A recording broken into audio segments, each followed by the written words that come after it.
Okay, so I just finished up arranging this beat. I've got everything on the mixer channel, and now I'm going to start mastering it. Okay, so what I've done is I have all of my melodies, I have my bass guitar, and then I have all my drums, which are right here, as well as my tags. All of those are all going to one bus. So basically every sound that ever happens is all going to one thing. And then I'm going to do a series of like compression and stereo separation and that sort of thing.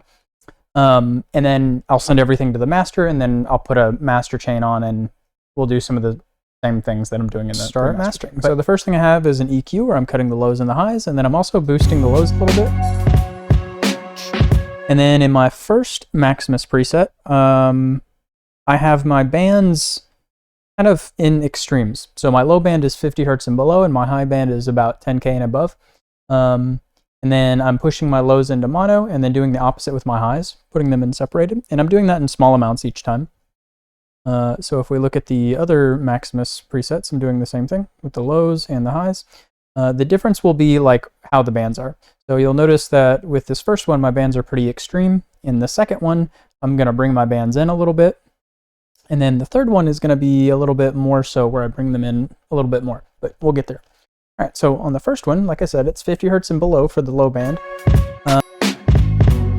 Okay, so what I want for my low end for 50 hertz and below is I want to make sure I get at least to this point.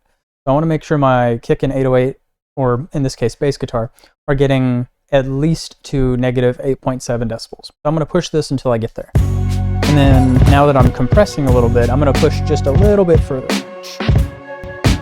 And then the next thing I'm going to do is make anything in this like region here, basically anything that's louder than this red line, is going to be expanded. So it's going to get a little bit louder.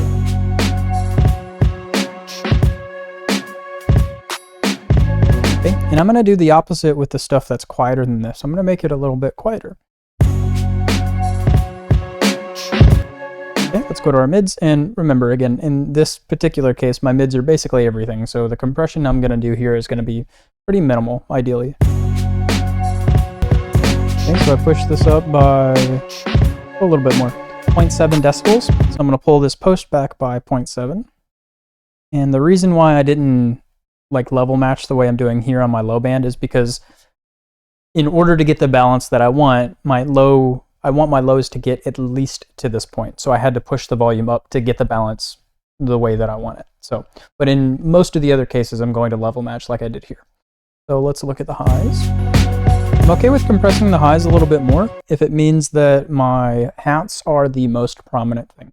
So if I'm compressing my claps and snares and that sort of thing a little bit here, or even a decent amount here, I'm okay with it because it's in the high range. So, all right, let's go to the master.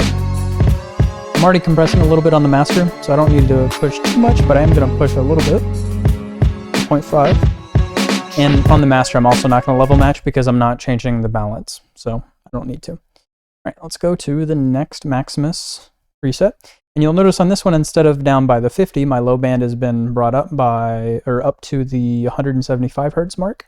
And then instead of by the 10K, my upper thing has been brought to about the 5K mark. But the process will be basically the same. So let's start with the lows.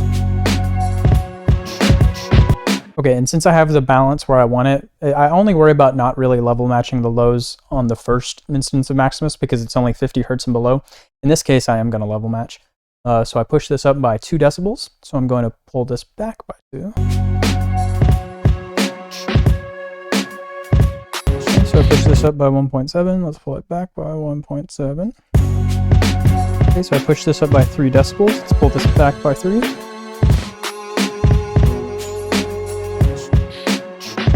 Go to the master.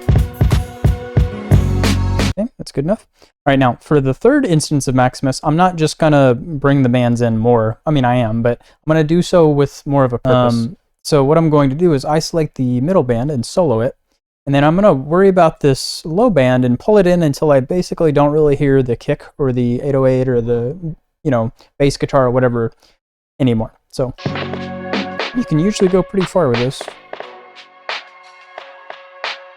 Okay, I can still hear it here, but the most prominent thing now is definitely the main snare, the main clap, which is what I want. Now I'm going to pull this band back until I don't really hear the hats. Okay, now the process will be almost the same.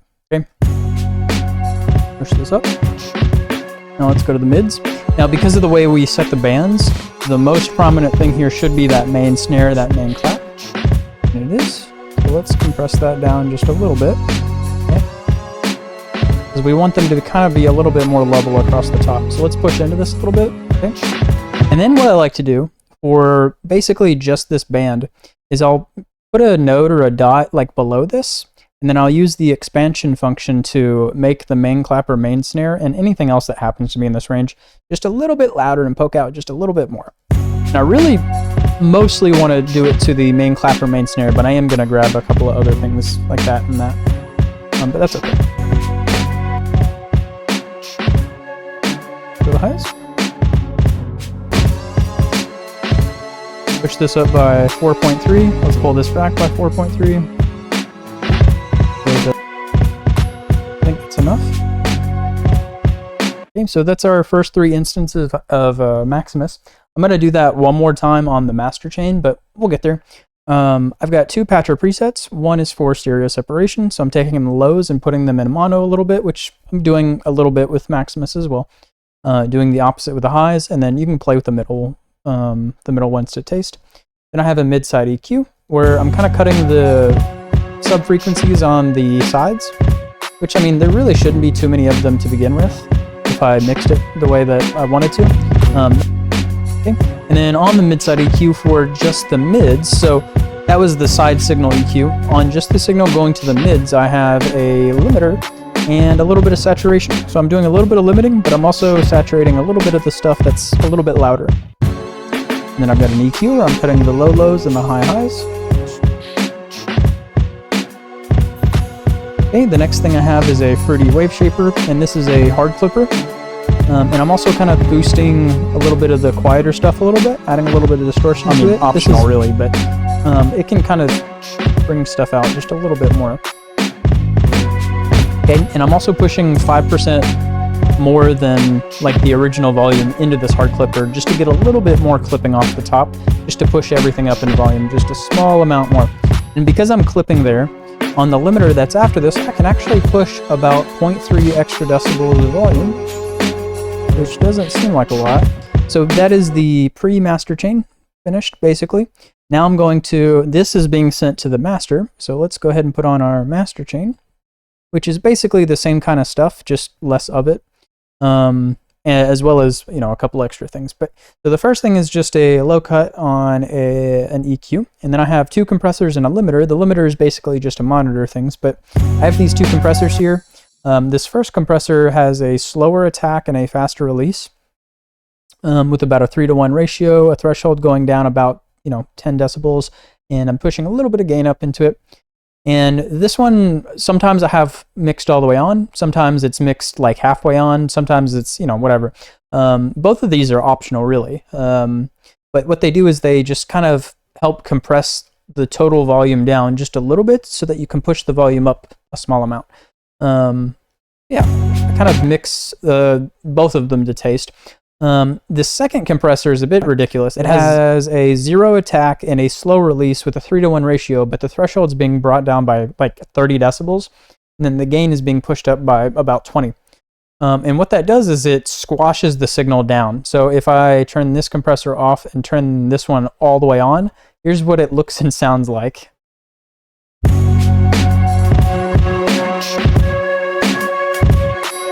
So that's way too much compression. Everything is way too compressed, way too fat, it's also like pumpy, like you're hearing volume kind of coming, like whooshing in and out. So that's obviously too much compression. But what you can do is take this mix knob and bring it down. And I usually have this at about 5 to 10%, and it just adds just a tiny amount of extra volume to everything. And this one I'll turn on and kind of mix to taste. Now, I'll come back and adjust this later if I don't think I'm quite loud enough. But for now, I'll leave the settings where they are.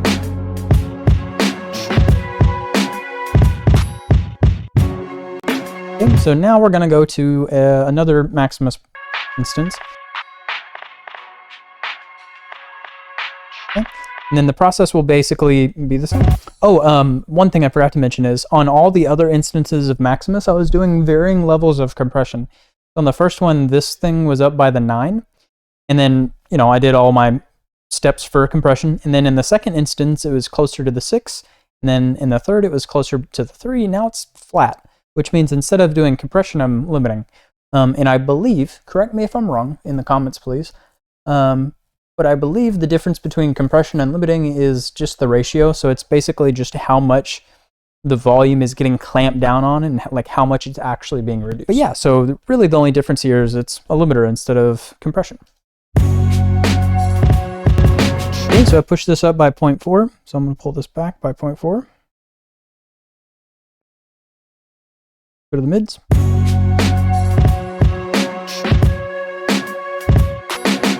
So I push this up by 0.5, so let's pull it back by 0.5. And then I'm also used to having my main snare, main clap be a little bit more present, so I'm actually going to do this expansion thing again. I'm going to pull this up until I basically am only affecting those snares, and then I'm going to make it a little bit louder. Through the highs. So I push this up by 2.8, let's pull it back by 2.8.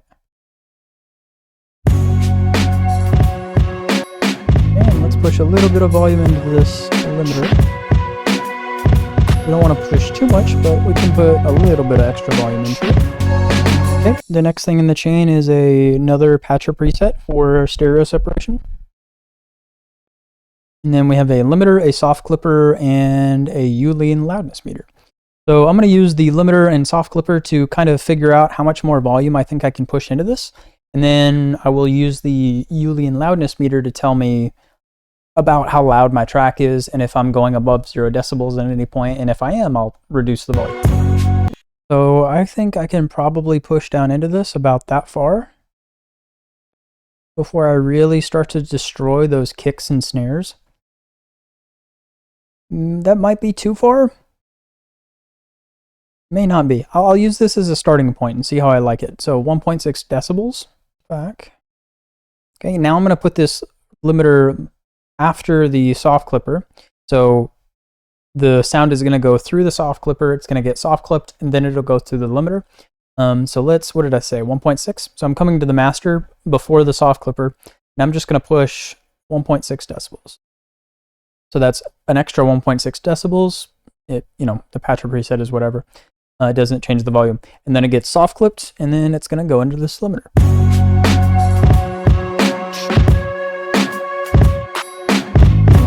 Okay, so now what I'm going to do is turn on the Ulean loudness meter, and then I'm going to let it run a little bit before, just to make sure that I'm not getting too loud beforehand. And then I'm going to let it run for basically half the beat so that I can hear it at basically every section. And what I'm looking for are a couple of things. I want to make sure that my true peak never gets above 0. So it's going to tell me my true peak down here. And I want to make sure that that doesn't get above 0. And if it does, I'll reduce the volume. And then I'm also kind of looking at my integrated LUFS as well as my short-term LUFS, more so this integrated LUFS. And what I'm looking for is just to make sure that my track is loud enough. I usually try to shoot for like -8 point something or -9 point something. That's usually where my tracks end up. If you have more information about how to use this tool more effectively, or if maybe I'm interpreting things the wrong way or something like that, feel free to let me know down in the comments. So, because I'd be happy to learn more if I'm, you know, using this incorrectly. But yeah, let's let this run for a second, and then we'll just kind of look and see what it looks like.